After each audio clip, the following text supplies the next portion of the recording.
আসসালামু আলাইকুম। বাংলাদেশের প্রশাসনদের উদ্দেশ্যে আজকের এই ভিডিওটি। আপনারা যারা পুলিশে আছেন, ডিবিতে আছেন, যেখানেই চাকরি করেন না কেন প্রশাসনে, আপনারা এখনো সময় আছে যে বাংলাদেশের ছাত্রদেরকে সাপোর্ট করুন, ছাত্রদের পাশে থাকুন। ছাত্ররা যা কিছু করে আপনার আমার জন্যই করে। ছাত্ররা কখনো তাদের নিজেদের জন্য লড়তেছে না। ছাত্ররা বাংলাদেশের মানুষের জন্য লড়ে এবং ভবিষ্যৎ প্রজন্মের জন্যই লড়ে। আর দেশের ভালো কিভাবে হবে ছাত্ররা সেটাই চায়। আপনারা পুলিশ হইয়া আপনাদের একটু সামান্য ক্ষমতা আছে দেখা আপনারা ছাত্রদের উপরে গুলি চালাইয়া দিলেন। এটা কেন করলেন আপনারা?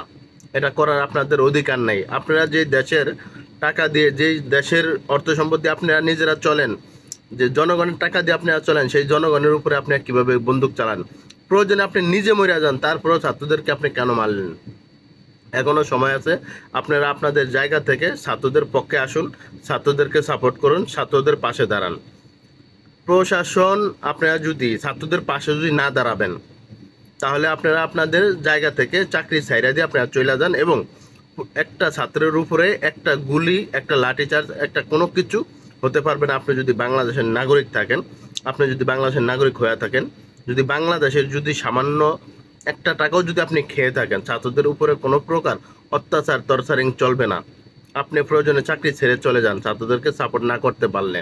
তারপর ছাত্রদের উপরে কোনো প্রকার গুলি লাঠিচার্জ কিছু করতে পারবেন না। এটা হচ্ছে গিয়া বাংলাদেশের মাটিতে বাংলাদেশের জন্যই ছাত্ররা লড়তেছে, আমাদের জন্য লড়তেছে, আপনার বাচ্চা কাচ্চাদের জন্য লড়তেছে ছাত্ররা।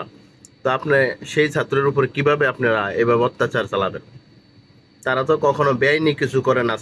ছাত্ররা যুগে যুগে দেশের উন্নতির জন্য তারা তাদের জীবন দিয়ে এসেছে। আমি দেখছি পূর্বের হিস্টোরি থেকে যে যুগে যুগে ছাত্ররা দেশের উন্নতির জন্যই আন্দোলন করুক, মিছিল মিটিং করুক, যা কিছু করুক, দেশের উন্নতির জন্য করছে। তো সবাই ভালো থাকবেন, সুস্থ থাকবেন। আল্লাহ হাফেজ।